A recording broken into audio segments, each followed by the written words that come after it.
आप जितने भी लोग शिव महापुराण की कथा को श्रवण कर रहे हैं, चाहे पंडाल में बैठकर सुन रहे हो, चाहे आस्था चैनल पर, चाहे फेसबुक यूट्यूब पर कथा सुन रहे हो, आपके मन में अगर विश्वास रखकर कथा श्रवण कर रहे हो तो ये निश्चित है कि शिव विश्वास के रूप में आपका कार्य करेंगे।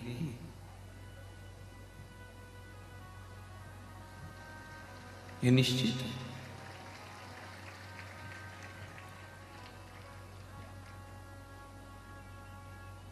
शिव के मंदिर, शिवालय में पहले तो एक बात अच्छे से जान लो कि शंकर का मंदिर नहीं होता, शिवालय होता है। क्या होता है? शिवालय। शिव के मंदिर का बार बार अगर गुणगान आए तो आपको समझ लेना है कि वो मंदिर नहीं है, वो शिवालय है।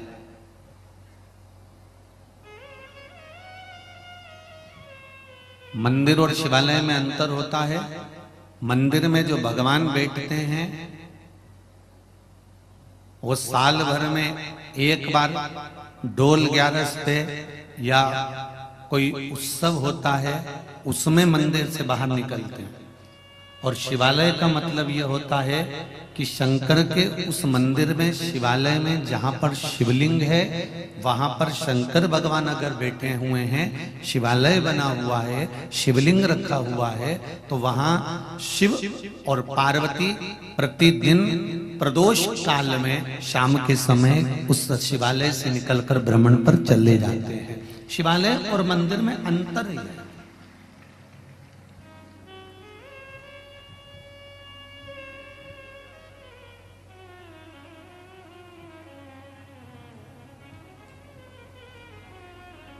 मंदिर और शिवालय में एक अंतर और भारी है। मंदिर का मतलब होता है मन के अंतर्गत परमात्मा की मूर्ति को स्थापित कर लेना।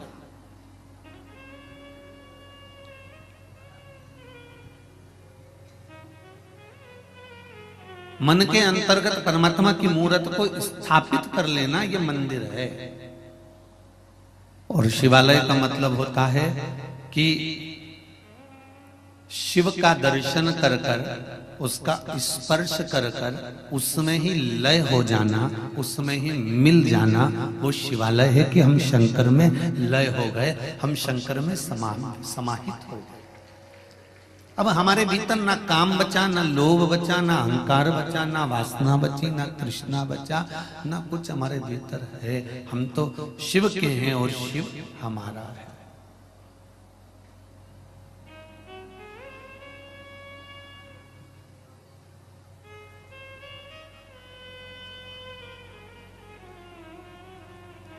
पर 5 कर्मेंद्री, 5 ज्ञानेंद्री और एक मन,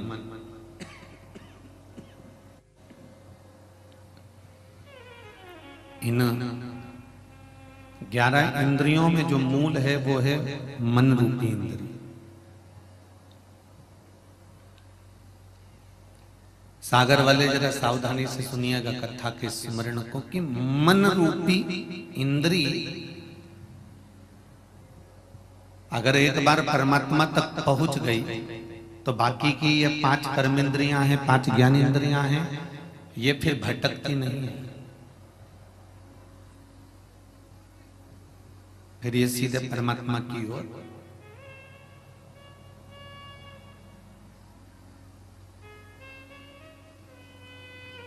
एक भागवत जी में एक भजन आता है उद्धव जी महाराज का। महाराज उसमें एक लाइन आती है बड़ी सुंदर। महाराज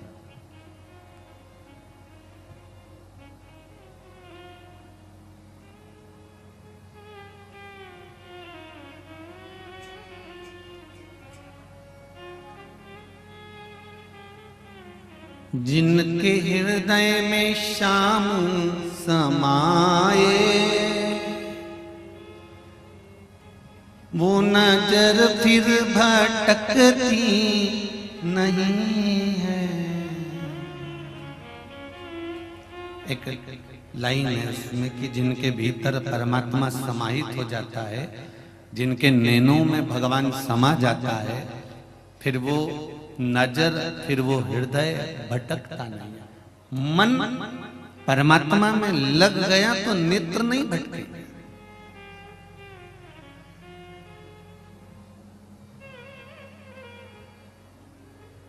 जो असल में है मस्ती में डूबे, उन्हें क्या परवाह जिंदगी की। जो उतरती है चढ़ती है मस्ती, वो हकीकत में मस्ती। महाराज, जीवन में जो चढ़ाव और उतार में लगता है कि बचपन अच्छा गया, जवानी अच्छी आएगी, अधेड़ी अच्छी आएगी, थोड़े दिन खुश होकर जी लिए और थोड़े दिन बाद फिर रो लिए, तो ये मस्तता नहीं है। एक संत का जो स्वभाव होता है, एक साधु का जो स्वभाव होता है, एक गुरु का, एक तपस्वी का, एक मुनि का जो स्वभाव होता है, वो प्रत्येक दिन, प्रत्येक पल, प्रत्येक घड़ी, प्रत्येक समय में वो हमेशा खुश ही नजर आता है।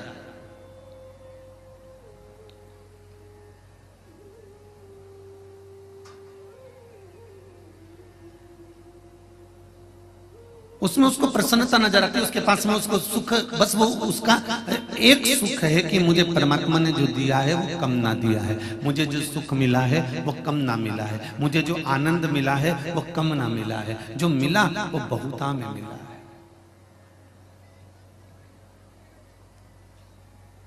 एक राजा का बगीचा,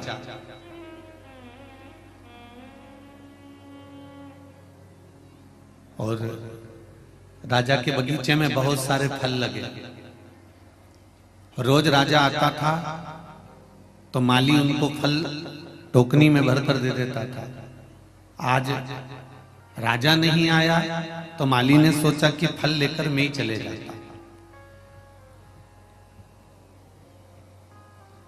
माली ने टोकनी में जो अच्छे फल थे, जो माली को अच्छे लग रहे थे, उसने वो भर लिए और भरकर ले जाकर राजा के चरणों में रख दिया। महाराज, आज ये बगीचे के फल। राजा माली से फल की टोकनी लेकर साइड में रख लिया, नृत्य देखता रहा और उस फल में से उठा उठाकर माली को फल मारता रहा।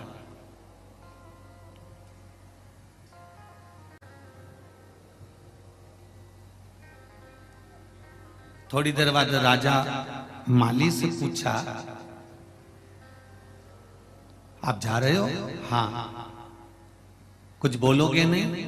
माली ने कहा, मुझे बोलना तो केवल मेरे भोलेनाथ जी से है कि उन्होंने मेरी बुद्धि अच्छी रखी और आज जो मैं फल लेकर आया उस फल में मैं अंगूर लेकर आया, नारियल लेकर नहीं आया। ये शिव ने मेरे ऊपर कृपा करी, ये मेरे भोलेनाथ ने मेरे ऊपर कृपा करी कि फल में मैं अंगूर लाया और आप मुझे अंगूर उठा उठा कर मारते रहे।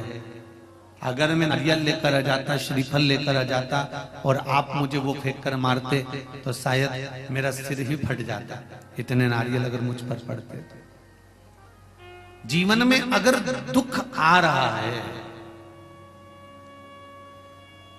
जीवन में अगर दुख आ रहा है और वो दुख धीरे धीरे कर कर अगर कट रहा है, वो दुख धीरे धीरे कर कर समाप्त हो रहा है, तो आप परमात्मा को धन्यवाद देना चालू करना कि तेरी कृपा से यह हुआ है जो मेरा दुख धीरे धीरे कट रहा है और मालूम नहीं पड़ रहा। प्रतिदिन भगवान से कहते रहा करो कि भगवान मुझे दुख देना तो एक साथ मत देना, मुझे कष्ट देना तो एक साथ मत देना। जैसे मेरी माँ रोटी बनाती है तो आटे में थोड़ा सा नमक डाल लेती है।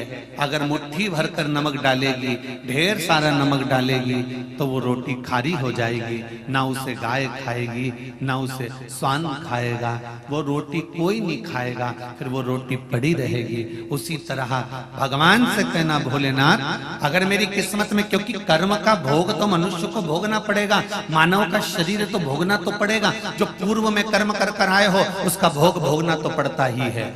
माता सीता ने एक चिड़िया को कैद में रखा तो माता जानकी को कैद में रहना पड़ा। कश्यप बाबा ने वरुण देवता की गाय को ले जाकर अपने कक्ष में बांध लिया था, यज्ञशाला में बांध लिया था, और गाय के बछड़े रोते रहे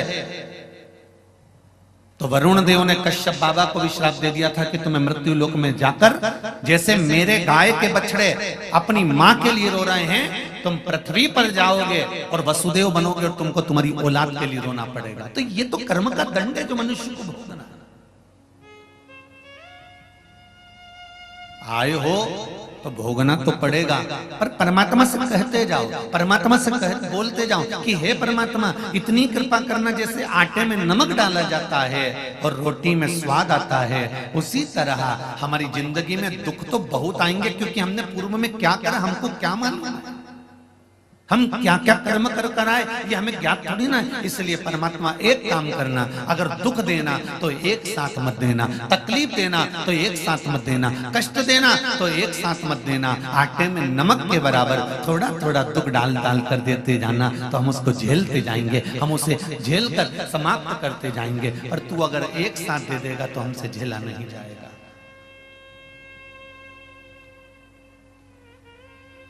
एक साथ मत देना।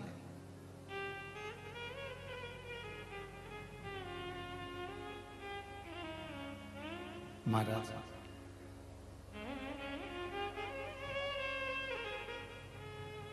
तेरी कृपा होगी तो हम उस दुख को झेल लेंगे। और जितने लोग इस कथा को सुन रहे हैं आस्था चैनल पर, फेसबुक, यूट्यूब पर, और जितने इस पावन 1, 2, 3 और 4 पंडाल में बैठकर आप लोग जो कथा का रसपान ग्रहण कर रहे हैं, बड़े ध्यान से सुनना कि दुख को अगर परमात्मा देता है तो दुख झेलने की सामर्थ्यता भी परमात्मा ही देता है, कोई दूसरा नहीं दे सकता।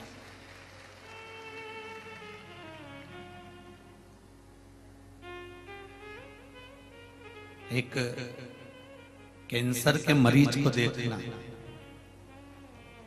जिसकी किडनी, जिसका लीवर खराब हो गया और उसका डायलिसिस चल रहा हो, उसको देखना। उसका पूरा शरीर,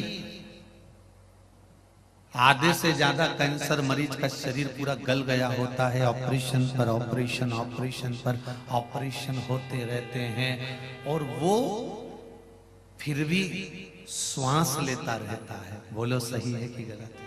किसी कैंसर के मरीज को देखो, फिर भी श्वास ले रहा है। जिसकी लीवर किडनी गड़बड़ हो गई हो, डायलिसिस चल रहा हो, शरीर बेकार हो गया, पानी भी पिएगा तो नाप कर पिएगा, भोजन भी करेगा तो तोल कर करेगा कि इतना ही खाना है, इससे ज्यादा नहीं। पानी भी पीना है तो इतना पीना है, इससे ज्यादा नहीं। इतना ही भोजन ग्रहण करना है, इतना ही पानी पीना है, ये फल नहीं खाना, ये चीज मत खाना, लौकी की सब्जी खाना बिना उसको बगरे हुए, बड़ी साधारण सी जिंदगी, फिर भी श्वास चल रही है। परमात्मा उसको रोग, तकलीफ, दुख झेलने का बल मेरा बाबा ही दे सकता है, किसी की सामर्थ्यता नहीं हो सकती, किसी की सामर्थ्यता नहीं है। दुख झेलने का बल देगा तो मेरा बाबा देगा।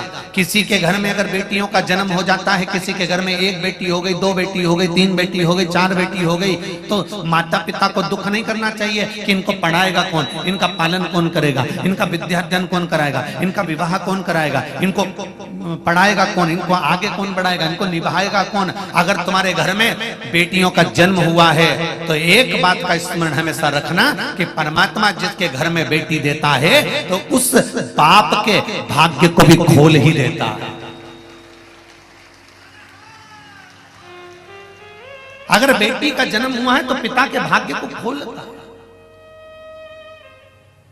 तीन के भाग्य का धन हर व्यक्ति को मिलता है। पहला बेटी के भाग्य का, दूसरा गौमाता के भाग्य का, तीसरा संत ब्राह्मण के भाग्य का। अगर बेटी ने जन्म लिया है तो पिता, जब बेटी विवाह के लायक हो जाएगी, जब बेटी का विवाह, मंगल विवाह का समय आ जाएगा, जब बेटी के विवाह का समय आ जाएगा तो ये निश्चित है कि पिता के पास कहीं से भी धन आएगा और बेटी का विवाह सोचा नहीं होगा, उससे दुगना होगा और अच्छा होगा। ये शिव की कृपा होगी। रोते तो हमें, बेटी ने जन्म ले लिया, बेटी ने जन्म ले लिया, क्या होगा और क्या। और मेरा बेटियों से भी निवेदन है,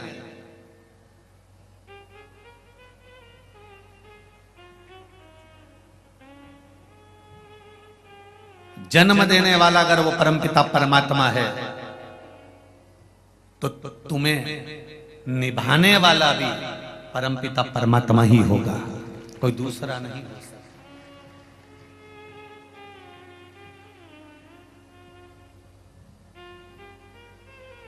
कई बेटियां ऐसी होती हैं जिनको मायके से बड़ा, मेरे मायके वाले हमको नहीं पूछ रहा है, मेरे मायके वाले मुझे नहीं पूछ रहा है, मेरे मायके वाले मुझे नहीं बुला रहा है, मेरे मायके से कोई फोन नहीं करता है, मेरे मायके से कोई मुझे लेने नहीं आता है, मेरे मायके में मेरे भैया भाभी हैं वो मुझे पूछते नहीं है, मेरे मायके में मेरे ताऊ चाचा हैं वो मुझे पूछते नहीं है, मेरे मायके में ऐसा हुआ उन्होंने मुझे पूछा नहीं, मेरे मायके में ये हुआ उसने मुझे बुलाया नहीं, मेरे मायके में वो हुआ उसने मुझे पूछा नहीं, मुझे फोन आया नहीं। मेरी बेटियों से निवेदन है,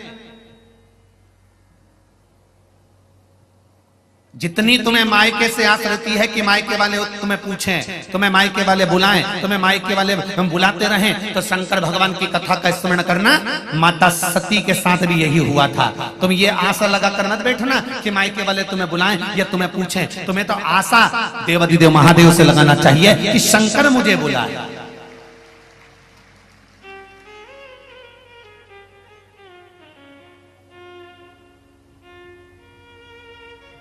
दुनिया वालों से अगर आस लगाओगे तो आस टूटेगी, पर महादेव से आस लगाओगे तो वो जिंदगी में कभी नहीं टूटेगी और महादेव उसको निभाएगा, जरूरी निश्चित है। आस अगर परमात्मा से लगाई जाए तो वो निभती है, आस अगर संसार से लगाई जाए तो वो टूटती है।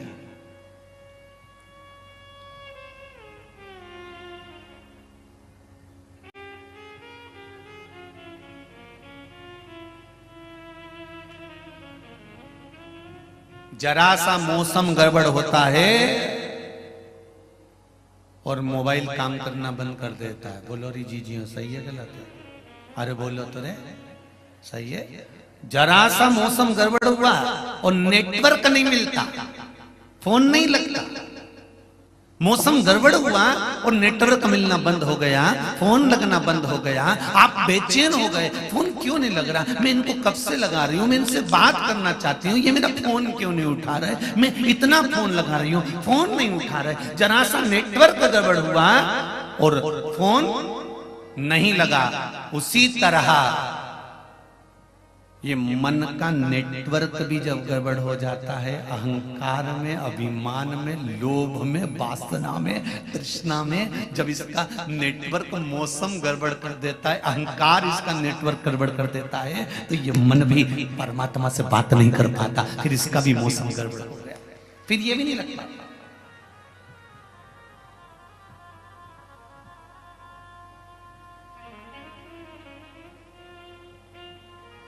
फोन सही नंबर डायल करोगे, सही नंबर डायल करोगे तो सही जगह फोन लगेगा। बोलो सही है?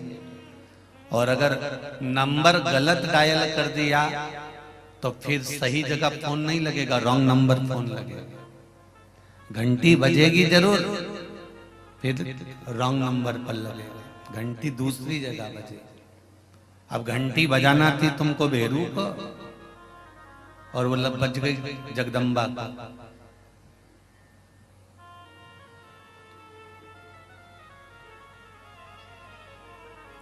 नंबर सही डायल करोगे तो घंटी भी सही जगह बजेगी। उसी तरह मंदिर में जाकर, कथा में जाकर इस मन के नंबर को परमात्मा के नंबर से श्री शिवाय नमस्तुभ्यम जब नंबर सही डायल करोगे तो ये निश्चित है घंटी भी मेरे देवाधिदेव महादेव की वहीं बजेगी कि मुझे बुलाया।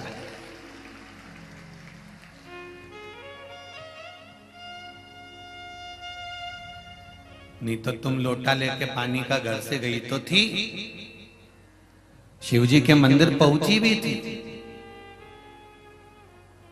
और शंकर जी के मंदिर में पहुंचने के बाद तुमने लोटा भर के पानी भी चढ़ाया, पर महाराज घंटी लगी नहीं है, पहुंची नहीं है।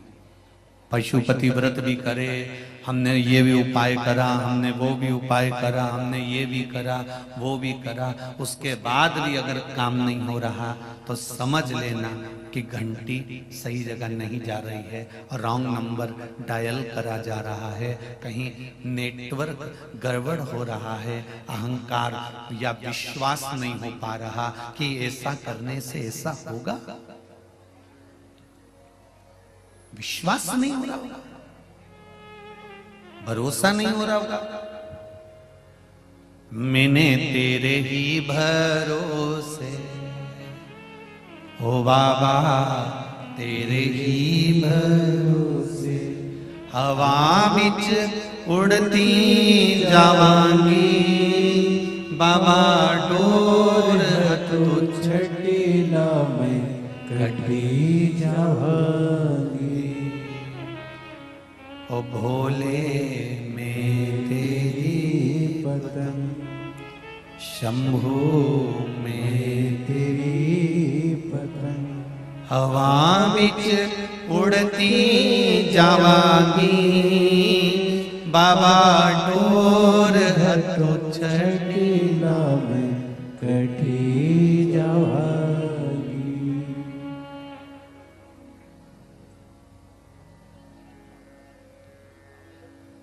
भगवान इस मन के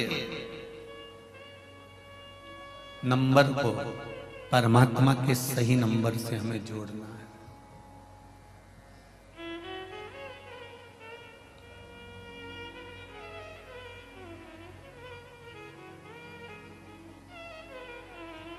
सही नंबर से जोड़ना।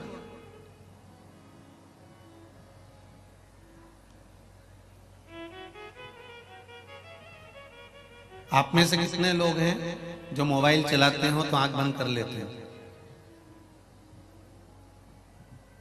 अरे बोलो तो जम के। मोबाइल चला रहे हो और आंख बंद करके बैठे हो तो मोबाइल चलाओगे तुम? इससे तो बंद करके पटक दोगे, कौन चलाएगा? रख दो।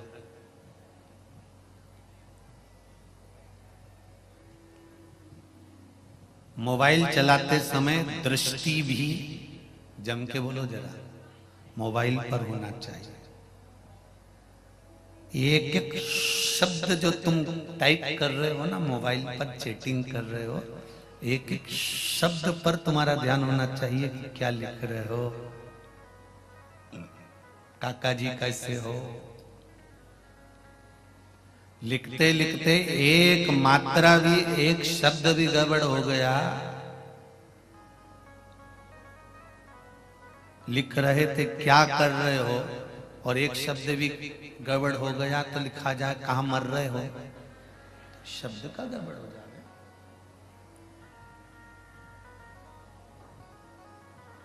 जरा विचार करना, मोबाइल पर चैटिंग करते समय, लिखते समय, देखते समय तुम्हारी दृष्टि, तुम्हारा मन, तुम्हारा चित्त तुम्हारी वृत्ति उस मोबाइल पर टिकी हुई है। फिर मम्मी आवाज लगा रही है, ले चाय पी ले, आ रहा हूं 2 मिनट बस, आ ही रहा हूं। जब तक तुम्हारा मैसेज पूरा नहीं हो जाता तुम वहां से उठ के जाते ही नहीं। चैटिंग पूरी होना चाहिए।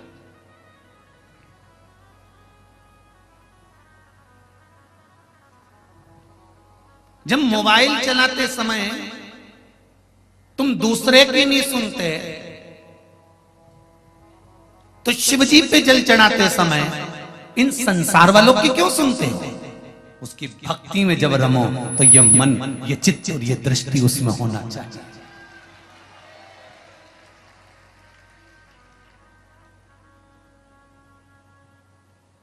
दिल तुमसे लगा बैठे जो होगा देखा जाएगा, तुम्हें अपना बना बैठे जो होगा देखा जाएगा। आज कोरियर द्वारा 2 पत्र आए हैं। पता नहीं, हम पहले भी बोलते हैं कि तुम लोगों को एड्रेस कहां से मिल जाता है राम जी। ये पत्र कोई कम पढ़ रहे हैं जो तुम लोग वहां से लिख लिख के भेज दिए हो? ये कम पढ़ रहे हैं, और लिफाफे भेज दिए। अच्छा, और ये लिफाफे आ जाए और नहीं पढ़ो ना और सामने रखे रहे तो भी फिर वो कहने में आ जाता है कि हमने पत्र भेजा था और गुरुजी को दिग भी किया तो भी लिफाफा नहीं खोला, इसलिए उसको खोल के पढ़ना पड़ता।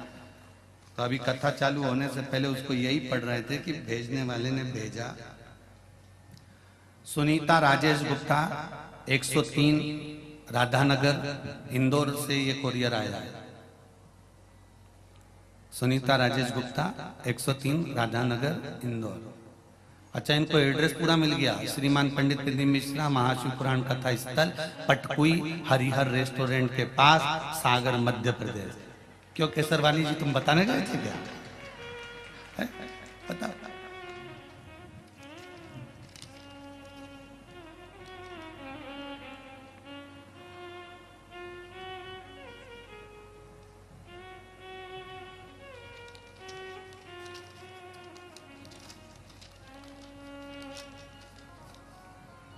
सुनीता राजेश जी गुप्ता, आप अगर कथा सुन रहे हैं तो आपका पत्र प्राप्त हुआ है। मेरी छोटी बेटी अमेरिका से एमएस कर रही है। कई कंपनी में इंटरव्यू दे चुकी थी पर सफलता प्राप्त नहीं हुई। फिर एक बड़ी कंपनी का इंटरव्यू कॉल आया। मैं उसे शिव पुराण के बारे में बताती रहती थी। आप मेरे लिए एक प्रार्थना करो। गुरुदेव, जो उपाय शहद और बेलपत्र वाला उपाय बच्चे को करने वाला मैंने अपनी कामना कर कर बेटी के लिए स्वयं किया। गुरुदेव, बाबा की ऐसी कृपा हुई कि वो शहद और बेलपत्र का उपाय मेरी बेटी को 190 बच्चे में से सबसे ज्यादा पैकेज पर मेरी बेटी को नौकरी मिल गई। अब लोग कहते हैं कि बेलपत्री पर शहद लगाने से कौन सा लाभ मिलता है? उनको यह पत्र भेज देना ले जाके एक बार अच्छे से। दूसरा, मेरी बड़ी बेटी शिवानी, जिसका जन्म महाशिवरात्रि का है, बाबा की पुत्री है, जो कि अमेरिका में कार्यरत है। उसने मुझे कहा मुझे जॉब बदलना है। मैंने पशुपतिनाथ के व्रत और हैदराबाद वाली कथा इसी कामना से सुनी। टीवी के सामने बैठकर हैदराबाद की कथा मैंने इसी कामना से सुनी, बाबा की ऐसी कृपा बरस जाए। और बाबा की कृपा से दुनिया की सबसे बड़ी कंपनी फेसबुक का एक कठिन इंटरव्यू मेरी बेटी ने निकाल लिया। मैं क्या बखान करूं बाबा का, और उसकी भी जॉब दूसरी कंपनी में लग गई। ये शिव की कृपा, ये शिव की उदारता। एक पत्र और आया है, वो भी लिफाफा देख लो, नहीं तो बाद में कहेंगे कि हमारा लिफाफा नहीं खोला।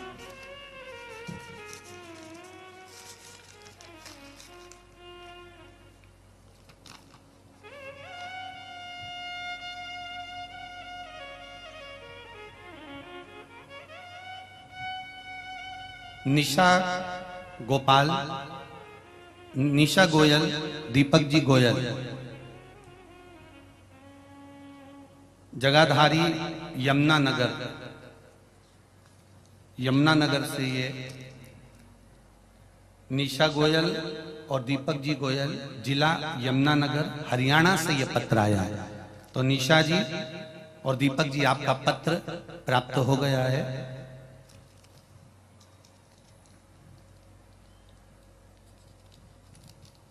हमने पहली कथा रुद्राक्ष महोत्सव की दिल से सुनी थी, तब से हमने आपसे जुड़ गए थे। गुरुदेव, मेरे पति 12 महीने सोमवार का व्रत करते हैं। उन्हें जब पहली बार व्रत में बेलपत्र चढ़ाने का महत्व मैंने बताया, तभी मेरे पति ने शहद वाला प्रयोग कर कर बेलपत्र का प्रयोग करा और एक सर्विस को जो ढूंढ रहे थे, नौकरी को जो ढूंढ रहे थे, और बाबा की कृपा से उनकी सरकारी नौकरी डाक विभाग में लग गई। ये शिव जी को धन्यवाद देने के लिए पत्र लिखा है। ये सबसे पहला पत्र हम आपको भेज रहे हैं। बाबा की कृपा,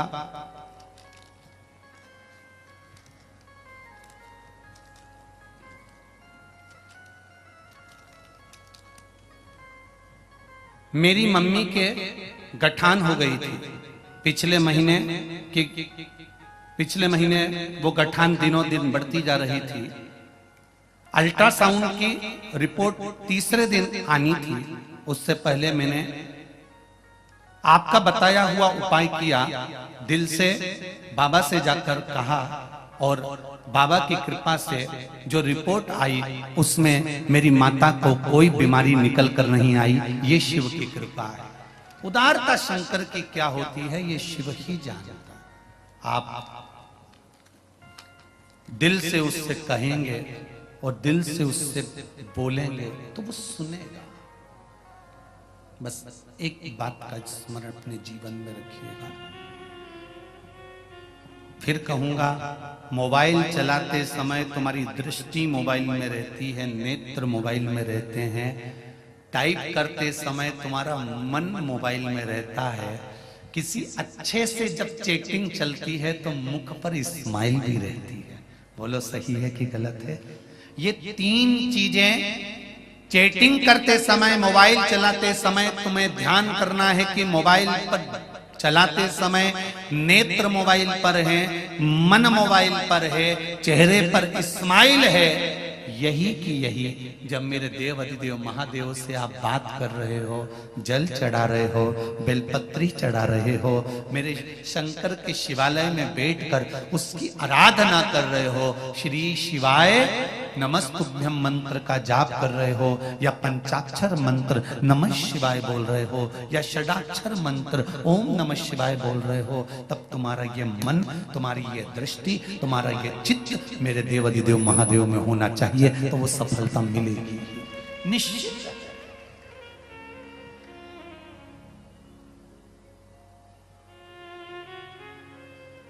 कुछ बोलना चाहते हो? थोड़ी बाद में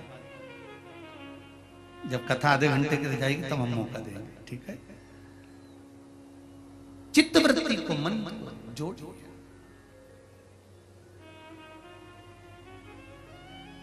जब मन चित्त शिव में लग जाए तो फिर जीवन भटकना छूट जाए।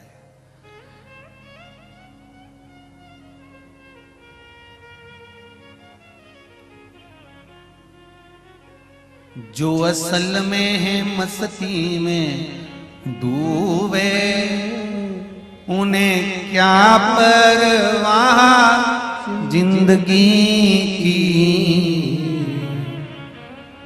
जो उतरती है चढ़ती है मस्ती, वो हकीकत में मस्ती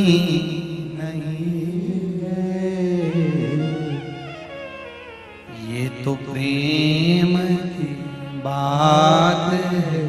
ओधो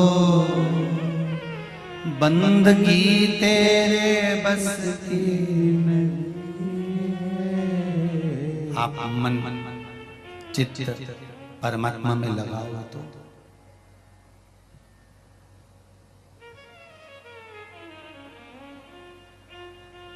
मंदिर जाते हो आप लोग, घंटी बजाते हो मंदिर में, बोलते जाओ जरा सागर वाले, ठीक है? काय के लिए बजाते हो? मंदिर में जाके घंटी क्यों बजाई जाती है? भगवान को बताने के लिए कि आ गए हैं। अच्छा, वारी जिज्जियों गजब। परमात्मा को बताने के लिए कि हम आ गए हैं, यही बोला है ना? ठीक है।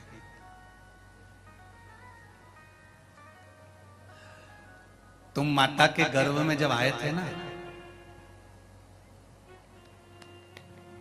उस दिन से उसको मालूम है कि तुम आ गए। तो घंटी बजाने की जरूरत परमात्मा को बताने के लिए नहीं है, घंटी की जरूरत अपने लिए है।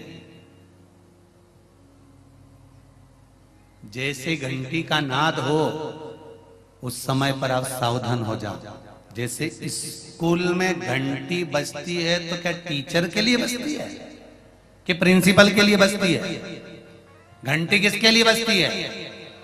बच्चों के लिए, स्टूडेंट के लिए कि ये घंटी बजी है परेड में खड़े हो जाओ, ये घंटी बजी है प्रार्थना में खड़े हो जाओ, ये घंटी बजी है विज्ञान का सब्जेक्ट का ये क्रम चालू होने वाला है, ये घंटी बजी है मैथ का क्रम चालू होने वाला है, टाइम चालू होने वाला है, आधे आधे घंटे का जो सब्जेक्ट चालू होता है उसके अनुसार घंटी बजती है। एक घंटी बजी, फिर 2 घंटी बजी, फिर 3 घंटी बजी, फिर एक घंटी ऐसी बजती है टन टन टन टन टन टन, मतलब छुट्टी।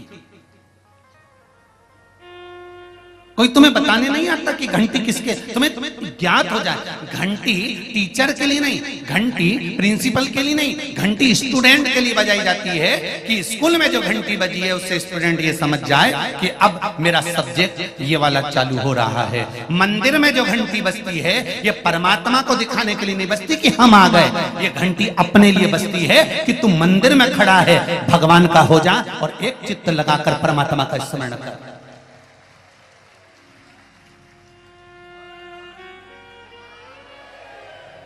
ये घंटी अपने लिए बजी है कि हम परमात्मा के दरवाजे पर आए हैं और परमात्मा में हमारा चित्त लगाना है। जिज्जियों अच्छे से सुन लेना, घंटी बजाकर हमें भगवान से नहीं कहना कि हम आ गए हैं। ये कोई घर थोड़ी ना है। भगवान को तो माता के गर्भ में जब हम आ गए थे, उस समय से माता के गर्भ में जब हम पहुंचे थे, उस समय से परमात्मा को मालूम है कि तू संसार में जन्म लेने वाला। और देखो, तुम साहूकार बनोगे कि चोर बनोगे ये भी उसको मालूम है।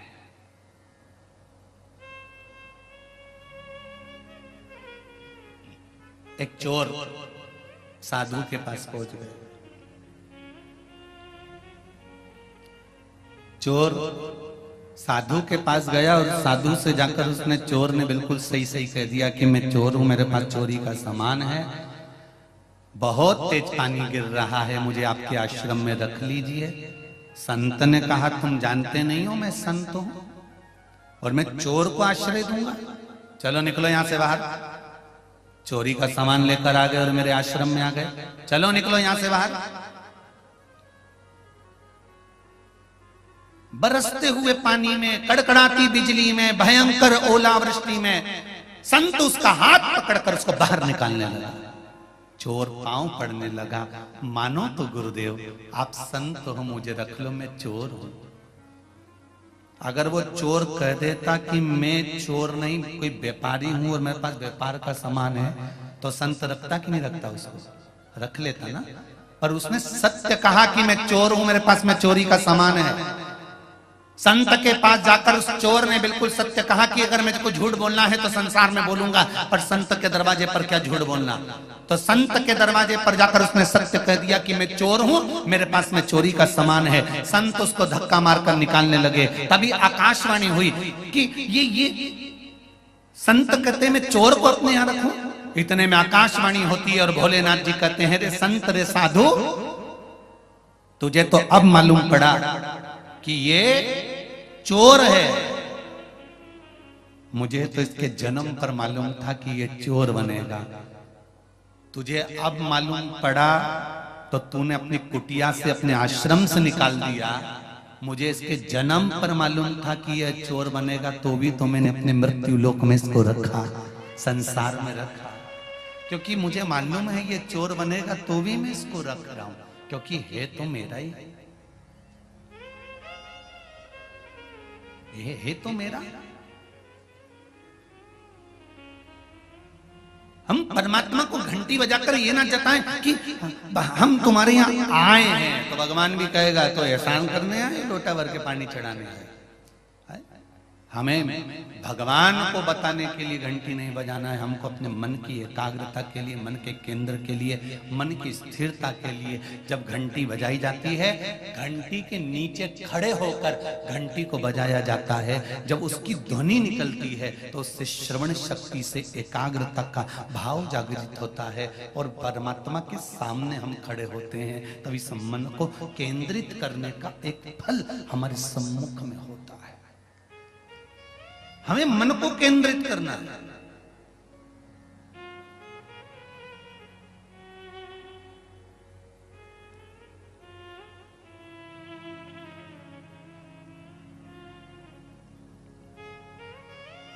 और जब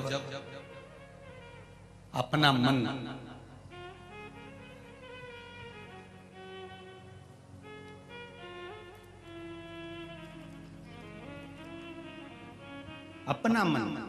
जब परमात्मा की भक्ति में केंद्रित होता है, तब जीवन का सुख प्राप्त होता है।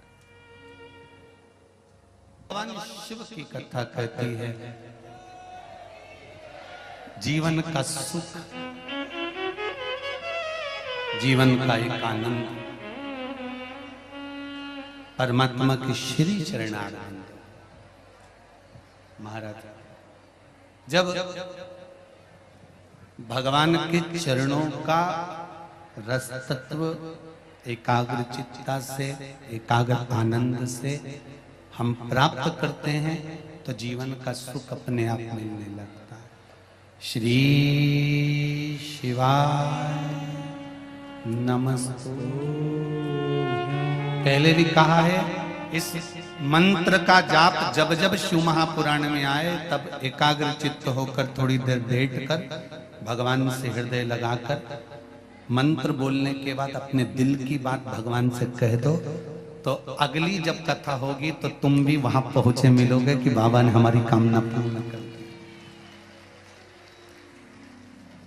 उससे ये मंत्र नहीं है, ये बाबा से कहने का एक आनंद है, बाबा से अपनी मन की बात कहने का एक सुख है। श्री शिवाय नमस्तुभ्यं। श्री शिवाय नमस्तुभ्यं। श्री शिवाय नमस्तुभ्यं। श्री शिवाय नमस्तुभ्यं। श्री शिवाय नमस्तुभ्यं। बाबा से अपने मन की बात कहना एक सुंदर तरीका है।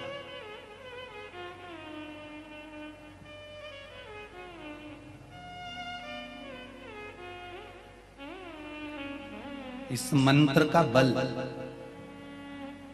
एक पत्र आया है देखिए, इस मंत्र का बल कितना प्रबल है।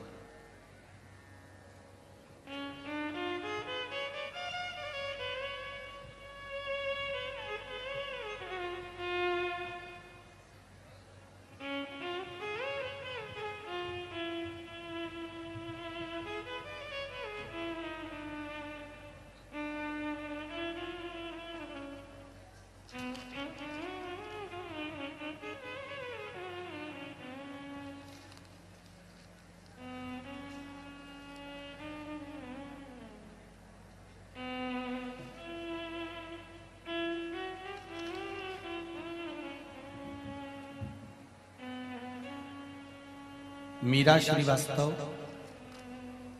नहीं, मीरा श्रीवास ग्वालियर से आई हैं, कहीं बैठी हैं, हाथ हिलाएंगे। हर हर महादेव।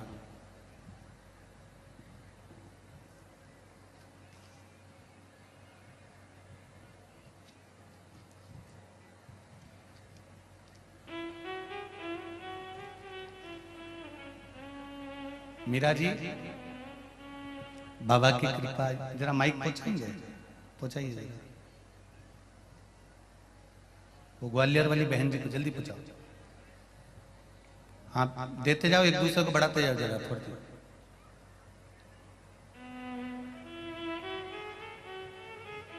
मीरा जी श्रीवास ग्वालियर से हैं। ब्रेन ट्यूमर हो गया था, कुछ ही दिनों में वह इतना बढ़ गया कि मेरे स्कूल के स्टाफ वाले भी मुझ पर हंसते थे। हाँ जी, कहाँ से आई हैं दीदी? ग्वालियर से गुरु श्री शिवाय नमस्तुभ्यम, श्री शिवाय नमस्तुभ्यम। आप ग्वालियर की रहने वाली हैं? क्या बोले? ग्वालियर से रहने वाली हैं? ग्वालियर से है, डीडी नगर में रहती हूँ। डीडी नगर में रहते हैं। क्या नाम है दीदी आपका? मीरा श्रीवास। मीरा श्रीवास। आपने इसमें लिखा है, सबसे पहले तो अपने पत्र के ऊपर ही लिख दिया, 2 दिन में ब्रेन ट्यूमर का इलाज बाबा के पास। जी गुरुदास। ये शंकर भगवान बड़ी कृपा करे हैं और आपके चेहरे की स्माइल और प्रसन्नता भी बताती है। क्या प्रॉब्लम हो गया था? पता नहीं, यहाँ पे गुरुजी बहुत बड़ा फोड़ा सा हो गया था जी, कि जी। सब लोग मुझे देख के हंसते थे जी। लेकिन मैंने घर पे आए तो मेरे बेटा बहू बोलने लगे कि श्री शिवाय नमस्तुभ्यम का जाप करो, उससे ही आपको बोले बाबा ठीक कर दे। जी। तो बस मैंने श्री शिवाय नमस्तुभ्यम का जाप किया, बस उसी से दिन पे दिन ठीक हो ही गए। अब ठीक है बिल्कुल? बिल्कुल ठीक है, मैं ठोकती रहती हूँ। सिर ठोक के बताओ जरा एक बार। सिर ठोक लिया? हाँ, इसे ठोक लिया। अब तो तकलीफ नहीं है?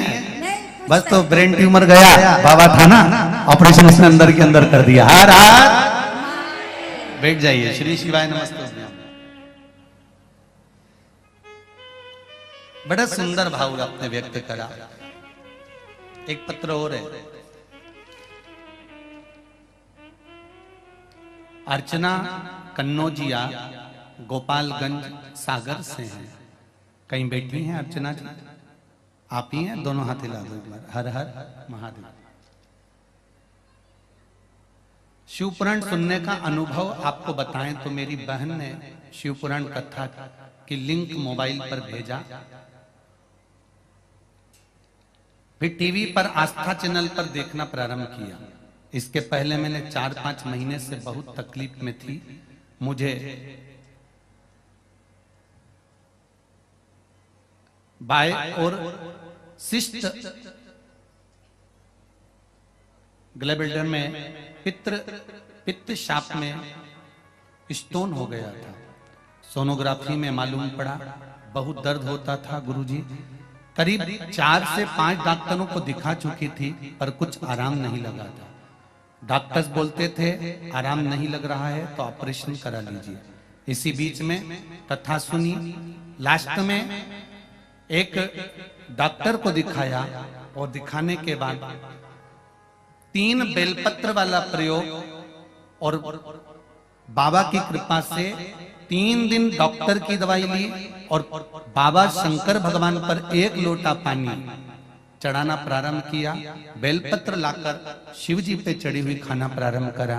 बाबा की कृपा से मेरा स्टोन बाहर निकल गया। अब मैं ठीक हूँ। बैठो बहन। श्री शिवाय नमस्तुभ्यम। हर हर महादेव। बैठिए। शिव कृपा इसी को कर।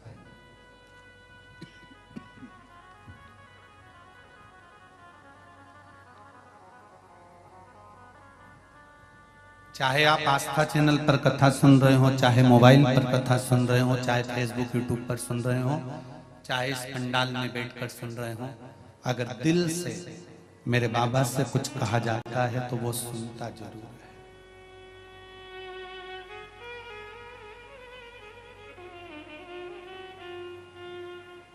स्कूल की घंटी बच्चों के लिए बजाई जाती है कि समय पर वो ध्यान लगाकर पढ़े। मंदिर की घंटी भक्त के लिए बजाई जाती है, जो घंटी बजा रहा है उसके लिए बजाई जाती है कि आप बाबा पर विश्वास कर कर उसका स्मरण करें तो जीवन का सुख प्राप्त अवश्य होगा। अकाल मृत्यु वो मरे जो काम करे चंडाल का, काल उसका क्या बिगाड़े जो भक्त हो महा काल का। जो शिव का उपासक होता है उसको भय नहीं होता।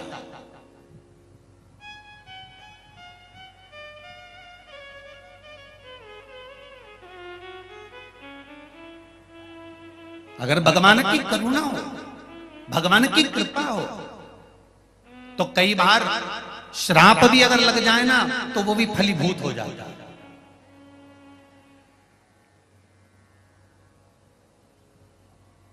नल और नील को लगा क्या था? श्राप ही तो था।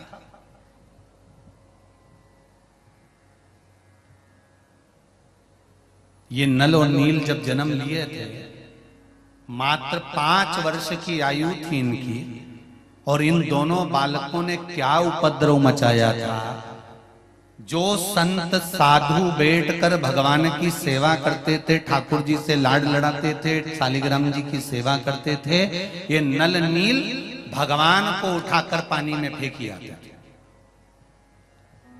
अब जरा देखिए, संत जिस आसन पर बैठकर भजन करते थे उस आसन को उठाकर वो पानी में फेंकी आते थे। अब आसन तो रोज बदला नहीं जा सकता ना। आसन की बड़ी महत्वता है शिव महापुराण में, कि जिस आसन पर बैठकर हम पूजन करते हैं उस आसन की महत्वता जरूर जानना। किसी दूसरे के आसन पर बैठकर अगर हम तप करते हैं, साधना करते हैं, पूजन करते हैं, तो जिसका वो आसन रहता है अपनी साधना का पूरा फल उस आसन वाले के पास पहुंच जाता है। इसलिए पूजन करते समय अपना खुद का आसन होना चाहिए, और अगर आसन नहीं है तो भगवान शंकर का नाम लेकर बैठो और शिव की पूजन कर कर स्मरण कर कर फिर जाइए। पर दूसरे के आसन पर बैठकर तब साधना नहीं कर।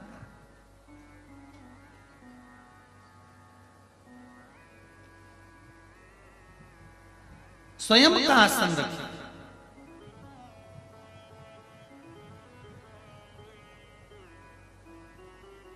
आसन की भी बड़ी महत्वता होती है।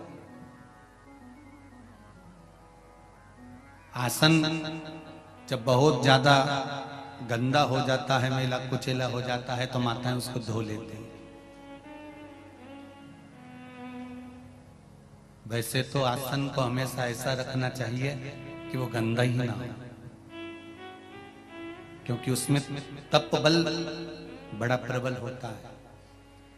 पहले की शिव महापुराण को उठाकर देखना, जो कुबेरेश्वर धाम से बाची हुई हैं पुरानी 2019 की, अगर वो निकाल कर आप सुनेंगे तो उसमें वर्णन किया था हाथ की माला, आसन, दीपक जिसमें दिया लगाते हो, ये पुराने होते चले जाते हैं तो इनका तप कितना बढ़ते चले जाता है। मान लो अगर आसन गंदा भी हो गया और आप उसको धो रहे हो, तो वो धुला हुआ पानी वॉशरूम में फेंकना नहीं है। उस पानी को संभाल कर रखकर अपने घर के चारों तरफ उस पानी को या छत पर उसको छींट देना। क्यों? उसमें तुम्हारे पूजन का, साधना का, भजन का तपबल उस आसन में आ जाता है। ये जो संत लोग पहले के समय में जो हाथ में जल लेकर श्राप दे देते थे, ये किस चीज के लिए दे देते थे? क्या कमंडल में जो जल रखा रहता था उस जल में इतना बल बढ़ जाता था कि वो जल लेते से फेंक देते तो श्राप दे देते थे? नहीं, कमंडल के जल में वो बल नहीं होता था, मुनियों के, संतों के, साधुओं के आसन में वो बल होता था। उस पर तप साधना करते थे, और तप साधना का जब बल बढ़ जाता था तो जो वस्तु हाथ में जल की लेते थे वो जल जब छींटते थे तो उस जल से श्रापित हो जाता था। ये आसन कोई साधारण होता है कि जब देखो जब बदल लो आसन को? मंदिर का दिया क्या साधारण होता है? जब देखो जब बदल लो मंदिर का दिया।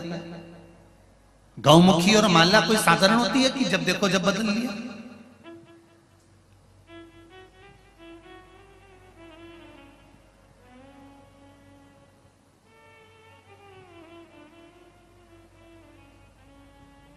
जैसे माला की मूलता है, तुलसी की माला अगर आप जप रहे हो तो उसमें मन का रुद्राक्ष का नहीं होना चाहिए।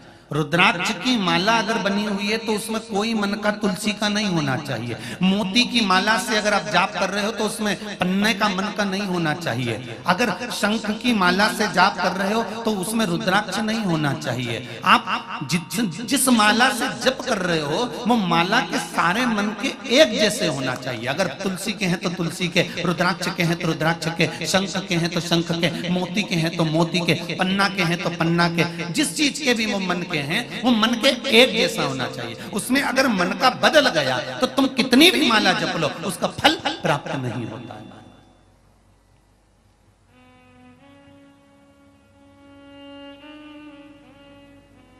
एक जैसा मन का होना चाहिए, उसका फल 1000 गुना हमें प्राप्त हो जाएगा। और अगर कोई मन का तुमने फैशन डिजाइन में बदलवा लिया कि नहीं हमको तो इसमें तुलसी की माला में रुद्राक्ष की माला का मन का लगा दो, या रुद्राक्ष में मोती लगा दो, या मोती में तुम एक काम करो शंख लगा दो, या शंख की जगह तुम पन्ना लगा दो, पुखराज लगा दो, तो ये श्रेष्ठता नहीं करता हमारा।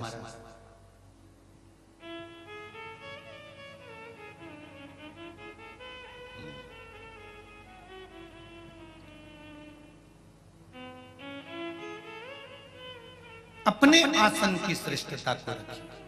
महाराज नल और नील क्या करते थे? इनको कोई आशीर्वाद नहीं मिला था। कई लोग कहते हैं कि इनको आशीर्वाद था कि वो पत्थर को फेंकेंगे और पानी में तैर जाएगा। नहीं नहीं नहीं नहीं, ये दोनों बालक 5 वर्ष की अवस्था में आए और 5 वर्ष की अवस्था में इन्होंने संत, साधु, सन्यासी, तपस्वी, साधक, उपासक जितने भजन करने वाले होते थे इनका आसन, कमंडल, सामान सब ले जाकर समुद्र में, नदी में, तालाब में फेंक देते थे। और जब वो पानी में डूब जाता था संत ढूंढते थे तो ये दोनों बड़े खुश होकर नाचने लगते थे। इनको बड़ी प्रसन्नता होती थी। ये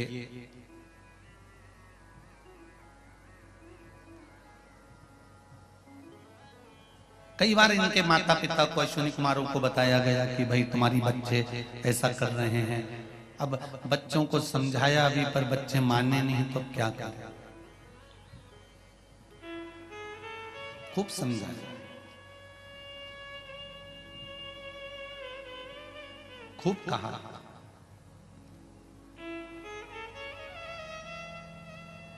एक बार सारे ऋषि संत एक जगह एकत्रित हो गए और उनको गुस्सा आ गया। उन्होंने कहा इनका कोई ना कोई उपचार तो करना पड़ेगा, बच्चे हैं माना।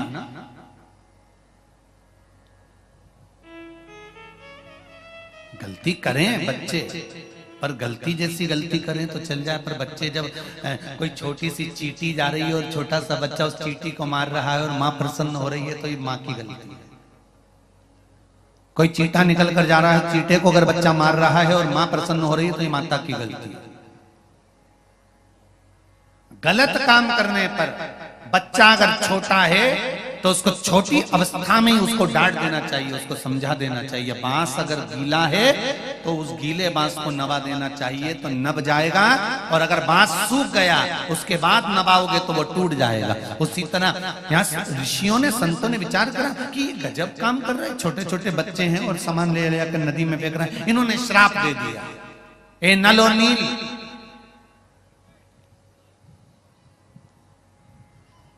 हम तुम दोनों को श्राप देते हैं कि तुम कोई भी वस्तु अब पानी में डालोगे तो वो डूबेगी नहीं, वो तैरेगी। इससे क्या फायदा हुआ ऋषियों का? ये आसन फेंक देते थे तो पानी में तैरता रहता था तो ये पकड़ के लिए आते थे। ये मूर्ति, भगवान की मूर्ति पानी में फेंक देते थे तो वो तैरती रहती थी तो उसको पकड़ के लिए आते थे। कोई सामान अगर पानी में फेंक देते थे तो वो उठा कर लिए आते थे। ऋषियों को ये फायदा हो, संतों को ये फायदा हो, पर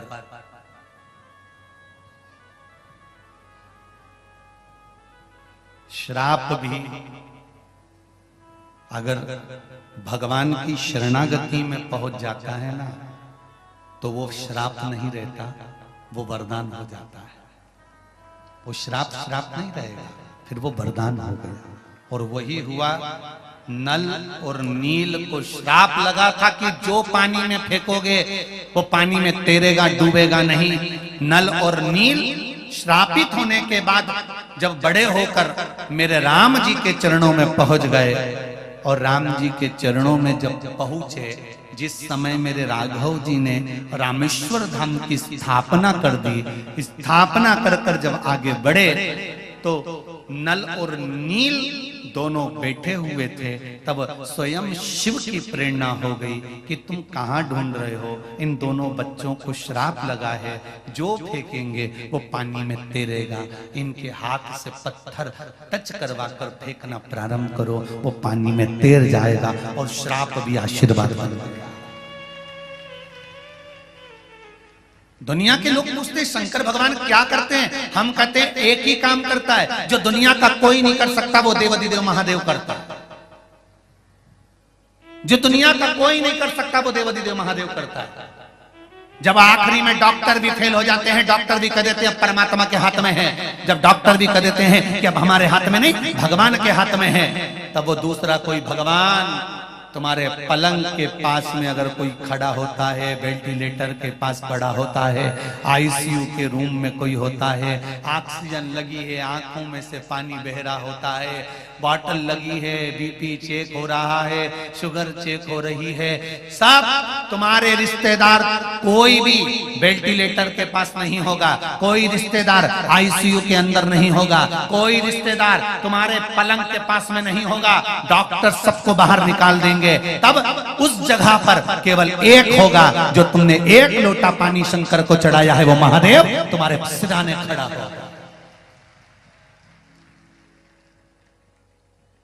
तुमने जिस शिव की आराधना करी है, तुम जिस शंकर के मंदिर जाती हो, शंकर की आराधना करती हो, पशुपति व्रत करती हो, शिव की आराधना में डूबे रहती हो, एक बेलपत्र चढ़ाती हो या चावल का दाना चढ़ाती हो या शंकर पे चढ़ी हुई बेलपत्र उठाकर धोकर फिर चढ़ाती हो, वो शिव तुम्हारे सिराने मिलेगा और तुम्हारा व्हील पावर मजबूत करता रहेगा। क्यों घबराता है? अभी वो बहन जी ने, ग्वालियर वाली ने कहा ट्यूमर हो गया था, दिखने लगा था, लोग हंसने लगे थे, स्टॉप हंसने लगा था, ये क्या हो रहा है? तब कौन आया? हंसने वालों के भी मुख पर अगर कोई ताला लगा सकता है तो मेरा वो देवाधिदेव महादेव ही लगा सकता है, दूसरा कोई नहीं।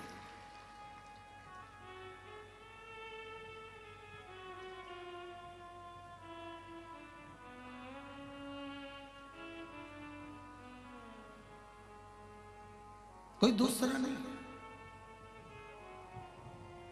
इसीलिए कहते हैं महाराज उसका स्मरण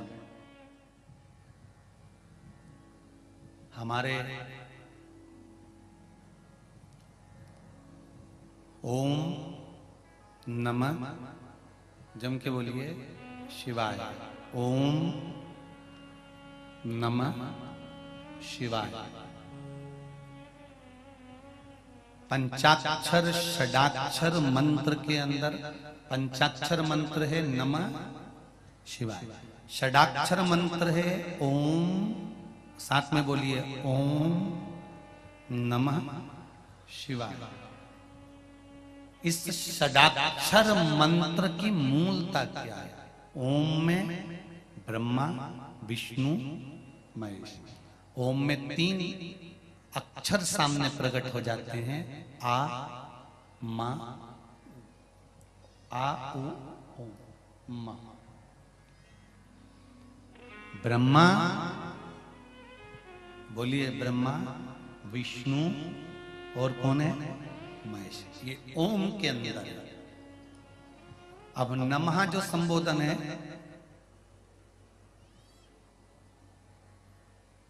उस नमः संबोधन में शांति और पुष्टि समाई गई है।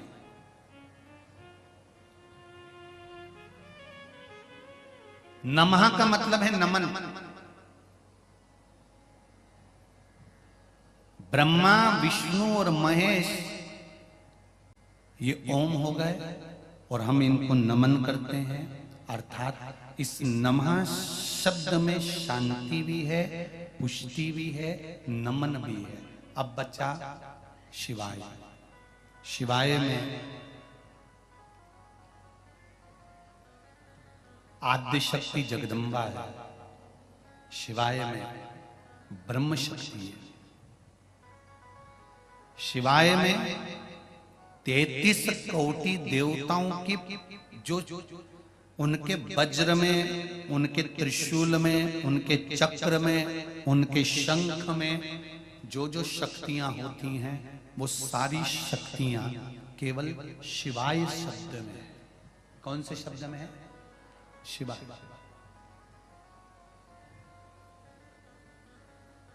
केवल शिवाय शब्द। अब जरा विचार करिए, षडाक्षर मंत्र ओम नमः शिवाय, सब बोलिए ओम नमः शिवाय, ओम नमः। इस षडाक्षर मंत्र में 33 कोटि देवताओं का संपूर्ण बल समाहित होता है।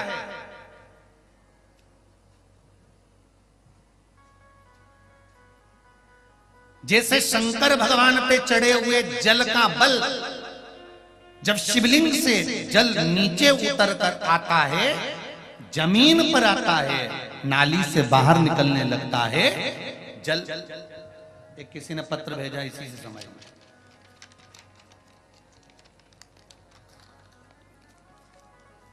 ये शिवलिंग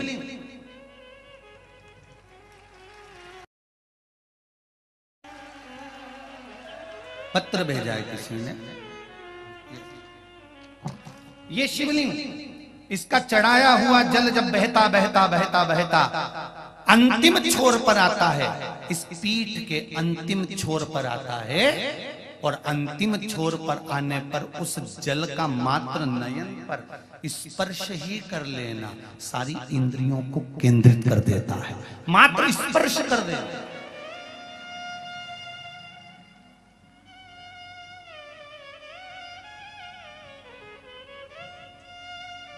चढ़ाए हुए जल का भाग बहता बहता आया और पीठ पर से अंतिम छोर पर आया है, अंतिम छोर, और उसका मात्र स्पर्श मात्र फल प्रदान करता है। गुरुजी, शंकर भगवान पर शिव महापुराण में कहीं लिखा हुआ है कि शिव जी पे चढ़ी हुई वस्तु नहीं खाना चाहिए, और आप कथा में कहते हो कि बेलपत्री का सेवन करना चाहिए, तो फिर हम किसकी माने? तो निवेदन पहले भी करा, आज फिर करते हैं। केवल नर्मदेश्वर शिवलिंग ऐसा होता है जिसके ऊपर चढ़ी हुई वस्तु का हम पान कर सकते हैं, पर सारे पूरे भारत की भूमि पर, पूरे विश्व में तो नर्मदेश्वर शिवलिंग नहीं होंगे ना, फिर हम बेलपत्री कैसे खाएं? तो आपको एक बात कही थी कि शंकर भगवान पर चढ़ी हुई बेलपत्र जब आप लेकर आए तो शंकर भगवान से ये कहकर लेकर आए कि ये औषधि के रूप में दे दो। औषधि कहीं से भी ली जा सकती है, औषधि कहीं से भी प्राप्त कर।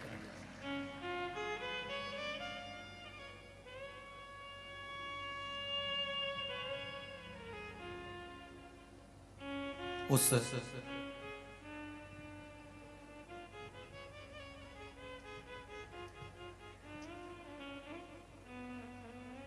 औषधि को कहीं से भी प्राप्त किया जा सकता है।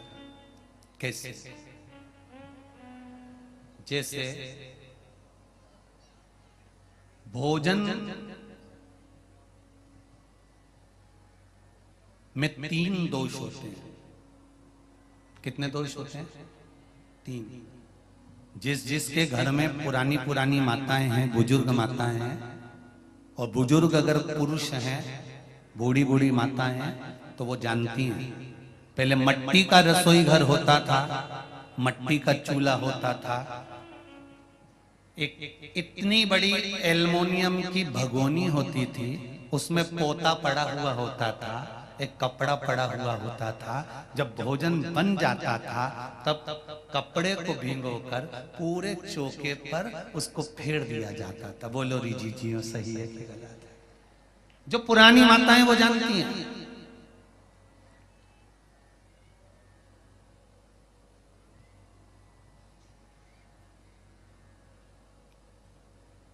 क्यों? ये आने वाली पाश्चात्य सभ्यता, आज के जमाने में तो रसोई घर है, रात को ऐसे कैसे बंद कर दिया, झूठे बर्तन ले जाके पटक दिए, बाद बेसिन के अंदर ले जाकर पटक दिए मंजोटा में, और बस दरवाजा बंद किचन का, और किचन का दरवाजा बंद होने के बाद सवेरे से उठ के आई बकासी भरती रही, मुंडा भी नहीं धोया और लाइटर से गैस चालू करा, चाय माय उकुल के वो लेके जाए। अब कई लोग कहते हैं गुरुजी कि घर में कमाई अच्छी है, पैसा अच्छा है, सब परिवार अच्छा है, सब भाई कमा रहे हैं, सबकी माताएं जानती हैं, सबकी पत्नियां जानती हैं कि हमारा पति कमा रहा है, सबके बच्चे अच्छे हैं, परिवार अच्छा है, धन अच्छा है, गाड़ी बंगला खूब है, फ्लैट अच्छा है, मकान अच्छा है, रिश्तेदार अच्छे हैं, सब कुछ है घर में, पर शांति क्यों नहीं है? उसका एक कारण है, पहले होता था रसोई घर, अब हो गया किचन। किचन का मतलब किच-किच घर। रसोई घर और किचन में अंतर है। रसोई घर में रोज भोजन के बाद में पोछा लगता था, या भोजन बनने से पहले सुबेरे माताएं एक कपड़ा गीला कर कर पोता लगाती थी, उसके बाद में चूल्हा जलाती थी। आज के जमाने में तो बिना नहाए, बिना मुख धोए, भले तुम बिना नहाए तुम अपनी जगह पर हो गए, हो सकता है तुम्हारी नींद ना खुलती हो, लेट खुलती हो, पर जब भी रसोई घर में चाय की हंडी चढ़ाओ, चाहे तुम चाय बनाओ, सबसे पहले अगर गैस चालू कर रहे हो, अग्नि को प्रकट कर रहे हो, रसोई घर में भोजन बना रहे हो, तो पहले उस रसोई घर में भोजन से 3 दोष उत्पन्न होते हैं। उस 3 दोष को मिटाने के लिए पहले एक कपड़ा गीला कर कर, भले पत्थर क्यों ना है, उसको पोंछ देना चाहिए, तो 3 दोष समाप्त हो जाते हैं। घर में से क्लेश, अशांति समाप्त हो जाता है। भोजन में 3 दोष होते हैं। पहला जाति दोष, दूसरा निमित्त दोष, तीसरा आश्रय दोष। कौन कौन से 3 दोष हैं? पहला जाति दोष, दूसरा निमित्त दोष, और तीसरा आश्रय दोष।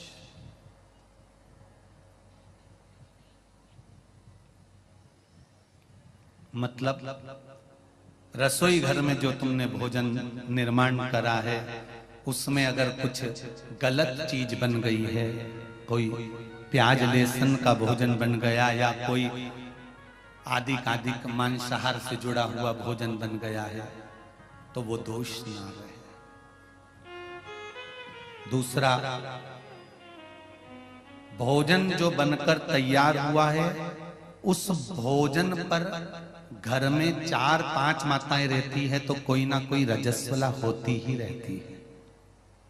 किसी ना किसी को रजो धर्म तो रहता है, कोई का कभी रजो धर्म आता है, कोई का कभी रजस्वला धर्म आता है, किसी का कभी रजस्वला धर्म आता है। तो भोजन जो बनकर रखा हुआ है या भोजन बन रहा होता है, उस भोजन पर रजो धर्म धारण करने वाली स्त्री की अगर दृष्टि पड़ रही है, या उसका कोई हाथ लग गया है उस भोजन बनते हुए वस्तु में, तो उसका दोष समाप्त हो जाए। तो दूसरे नंबर पर आता है निमित्त दोष, और तीसरा दोष आता है आश्रय दोष।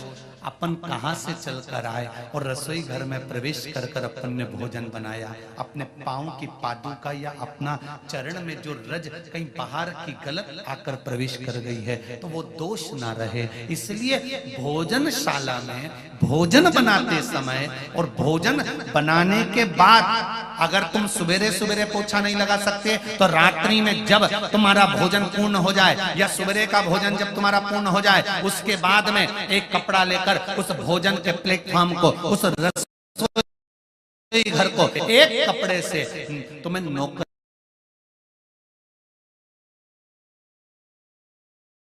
उस रसोई घर में जहां अन्नपूर्णा निवास करती है, उस रसोई घर में अगर पूरे परिवार को एक जैसा लेकर चलना है, अशांति नहीं चाहते हो, भाइयों में क्रोध नहीं चाहते हो, पूरा परिवार प्रेम से रहना चाहता है, तो धन से ज्यादा उस पोछे पर ध्यान देना पड़ेगा कि भोजन होने के बाद एक कपड़ा फेरा जाए।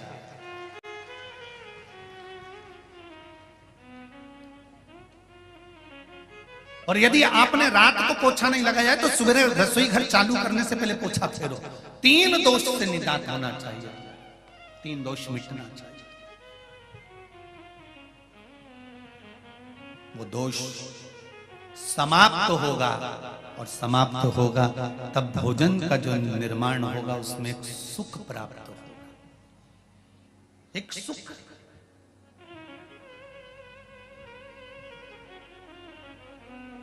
और भोजन बनाते समय आपका चित्त, वृत्ति, मन तीनों भगवान के उस भोजन भाग में होना चाहिए। हिटलर की एक बात याद रख लो, हिटलर की किताब पढ़ना, उसमें मिलेगा आपको हिटलर जिस देश पर आक्रमण करता था, जिस प्रदेश पर आक्रमण करता था, हिटलर जिस देश पर आक्रमण करने वाला होता था, पहले अपने गुप्तचरों को भेजता था, पता कर आओ कि उस देश में जिसमें मैं आक्रमण कर रहा हूं वहां के लोग बैठते हैं तो झुककर बैठते हैं कि तनकर बैठते हैं। हिटलर अपने गुप्तचरों को भेजता था केवल उस देश में देखने के लिए कि झुककर बैठते हैं कि तनकर बैठते हैं, साधारण बैठते हैं कि दीवार से टिक कर बैठते हैं। केवल हिटलर ये पता करता था, और हिटलर के गुप्तचर जाते थे और जिस देश में देखकर आते थे कि वहां के लोग तनकर बैठे हुए हैं, हिटलर उस देश में कभी आक्रमण नहीं करता था। हिटलर उस देश में आक्रमण करता था जहां के लोग जब बैठते हैं तो कंधे को झुका देते हैं, नब जाते हैं या दीवार से टिक जाते हैं। हिटलर समझ जाता था जब इनकी रीढ़ की हड्डी मजबूत नहीं है तो देश भी मजबूत नहीं है, और हिटलर आक्रमण कर देता था।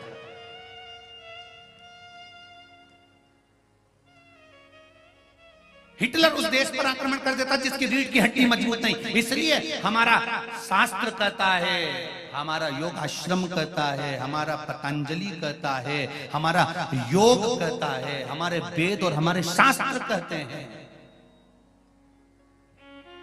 कि शिव की आराधना करते समय, शंकर का भजन करते समय, शिव आराधना में लगते समय, शंकर को जल चढ़ाते समय शिव का पंचाक्षर मंत्र, षडाक्षर मंत्र या श्री शिवाय नमस्तुभ्यम बोलते समय आपकी चित्त वृत्ति और आपकी रीढ़ की हड्डी एकदम सटीक होना चाहिए। और शंकर से गुणानुवाद करते समय, भगवान का भजन करते समय आपका हृदय उस परमात्मा में रमा होना चाहिए,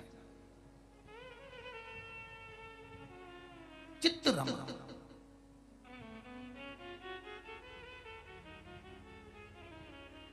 मजबूत करो अपने भजन को।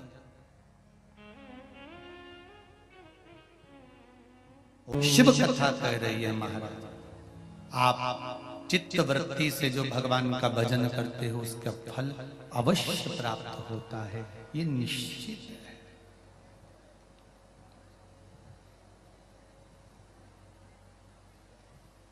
आप अगर आस्था चैनल पर भी कथा सुन रहे हो या फेसबुक यूट्यूब पर भी सुन रहे हो या पंडाल में आकर भी कथा सुन रहे हो तो इसका फल मिलेगा जरूर,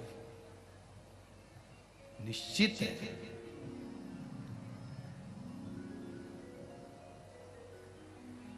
जमीन में से अगर पानी चाहिए तो 30 फीट इधर खोद लो, 40 फीट उधर खोद लो, 50 फीट उधर खोद लो, इधर बोर लगवा लिया 100 फीट का, उधर बोर लगवा लिया 150 फीट का, ऐसे पानी निकलने वाला नहीं है। एक ही जगह पर 300 फीट तक खोदे जाओ, खोदे जाओ, 350 खोदो, 400 खोदो, पानी कभी तो आएगा। एक ही जगह पर अगर अच्छे से खोद लेते तो ये निश्चित है पानी निकल कर बाहर आ जाता। उसी तरह एक को पकड़कर अगर दिल से भज लेते तो निश्चित है कि मेरा शंकर मिल ही जाता। क्यों मिलेगा, निश्चित है।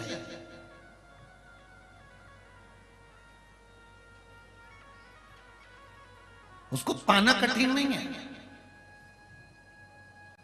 तारकासुर ने एक वर मांगा था और तारकासुर ने वर मांगा था कि अगर मरूं तो शंकर भगवान के पुत्र द्वारा मरूं। शिव के पुत्र द्वारा, भगवान शंकर के पुत्र द्वारा मेरे प्राण छूटना चाहिए। इंद्र कहते मेरा आसन चले गया, सिंहासन चले गया, कोई कहता है मेरी सत्ता चली गई, कोई कहता है मेरा वैभव चले गया, कोई कहता है मेरा राशि ठाट चले गया, कोई कहता है मेरा यहाँ का राज्य चले गया। भगवान ब्रह्मा जी के पास जाकर कहा, ब्रह्मदेव ये बताओ कि ये तारकासुर मरेगा कैसे, क्योंकि तारकासुर ने इंद्र का सिंहासन भी ले लिया, तारकासुर ने देवताओं का सिंहासन भी ले लिया, अब ये सिंहासन वापिस मिलेगा कैसे?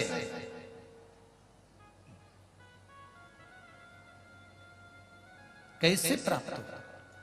तो ब्रह्मा जी ने एक बहुत सुंदर बात की है, आप भी थोड़ा सा ध्यान दीजिएगा इस बात पर। सभी लोग इस बात पर जरूर ध्यान देना कि ब्रह्मा जी ने एक शब्द कहा, ब्रह्मदेव ने कहा, इंद्र तुम्हारा सिंहासन काय से गया? तारकासुर ने आक्रमण करा और तुम्हारा सिंहासन गया, तुम क्या कर रहे थे? इंद्र कह रहे थे मैं अप्सराओं का नृत्य देख रहा था। गरुण वरुण तुम्हारा सिंहासन गया, तुम क्या कर रहे थे? हम अपने कार्य में मस्त थे। बहुत ध्यान देना महाराज इस विषय पर। भगवान जब तुम्हारा हाथ पकड़े और भगवान तुम्हारा जब हाथ पकड़कर तुमको कीचड़ से बाहर निकाल रहा हो, दुख से बाहर निकाल रहा हो, तुम्हारे को उन्नति की सीढ़ी पर ले जाकर जब छोड़ रहा हो, उस समय पर तुम्हारा अहंकार तुम्हारे सामने नहीं आना चाहिए, तो तुम बाहर निकल जाओगे। और अगर अहंकार आ गया, लोभ आ गया, तृष्णा आ गई तो मुश्किल है। मैयर गए हो दर्शन करने? अच्छा, पैदल चढ़े हो? चढ़ते समय जो भी चढ़ता है वो थोड़ा सा झुककर चढ़ता है। ये शरीर चढ़ते समय अपने आप थोड़ा थोड़ा झुक जाता है, बोलो सही है कि गलत है? और उतरते समय शरीर झुकता है क्या? पांव नीचे रखो तो कड़क रहना पड़ता है, झुके कि लुढ़के?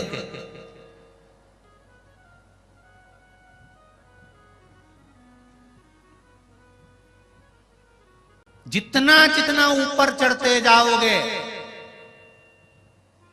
माता रानी के दर्शन करने के लिए जितने ऊपर चढ़ते जाओगे, उतना शरीर को झुकाना पड़ता है और शरीर झुकता है। क्यों? क्योंकि उन्नति की सीढ़ी पर वही चढ़ सकता है जो जिंदगी में झुकना जानता है।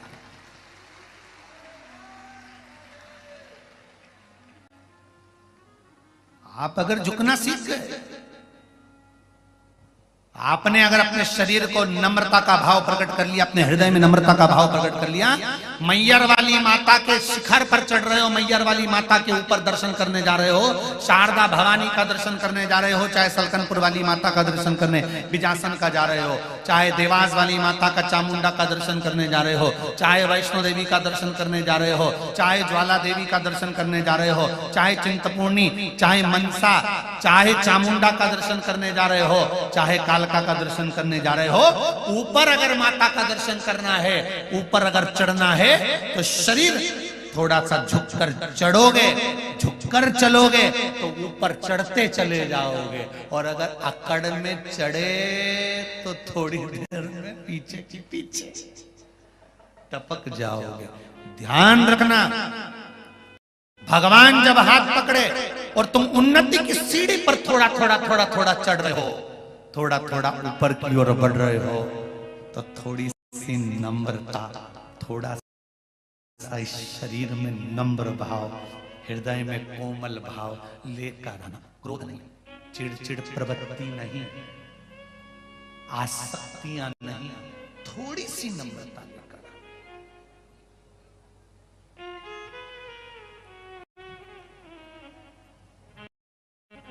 शरीर में सबसे पहले सांस छोड़कर जाते हैं दांत। किसी किसी का तो पूरा सोफा सेट ही निकल गया है। शरीर में सबसे पहले सांस छोड़कर जाते हैं दांत, और शरीर में सबसे आखिरी तक टिकने वाली है जीवान। दांत इसलिए सांस छोड़ देते हैं क्योंकि अकड़ते रहते हैं, कल्ले ठट की तरह बने रहते हैं। और जीवन इसलिए आगे तक टिकती है कि उसमें कोमलता होती है, लचीलापन होता है, नम्रता होती है। जिसमें नम्रता जीवान की तरह होगी वो आखिरी तक मजबूत बना रहेगा और टिका रहेगा। आखिरी धन, संपदा, सत्ता, बहुत ध्यान देना, धन, संपदा और तीसरे नंबर पर बोला है, जम के बोलो जरा, सत्ता, कुर्सी, पद, प्रतिष्ठा कब तक टिकी रहती है? जब तक आपके भीतर नम्रता रहती है। आप अगर दूसरे के दुख को देखकर दुखी हो रहे हो, दूसरे के सुख को देखकर सुखी हो रहे हो, तो आपकी सत्ता बरकरार रहेगी। और वरना तुमने अपनी क्रोध की हिटलरगिरी प्रारंभ कर दी, क्रोध चालू कर दिया तो वो सत्ता गई, अहंकार चालू कर दिया तो वो सत्ता, वो वैभव, वो धन गया, उसकी कोई मूलता नहीं।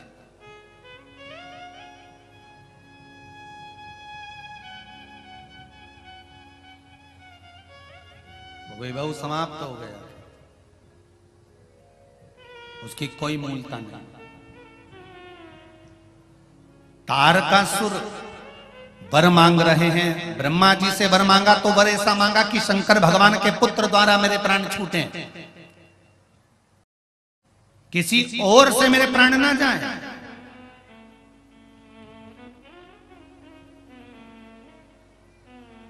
कारण क्या है? मरना सबको है, मृत्यु सबकी आना है, पर ऐसे ही खाता खाता मरी गया तो वो तो नरक गया, और जो भगवान का भजन गाता गाता मरी गया वो तो परमात्मा की शरण गया। अंतर तो है, दोनों में है। भगवान का भजन करते हुए, स्मरण करते हुए, नाम जाप करते हुए, मंत्र स्मरण करते हुए, श्री शिवाय नमस्तुभ्यम या पंचाक्षर या षडाक्षर मंत्र का स्मरण करते हुए गया, उसका सुख। अरे जरा एक बार समर्थ रामदास जी के शिष्य छत्रपति शिवाजी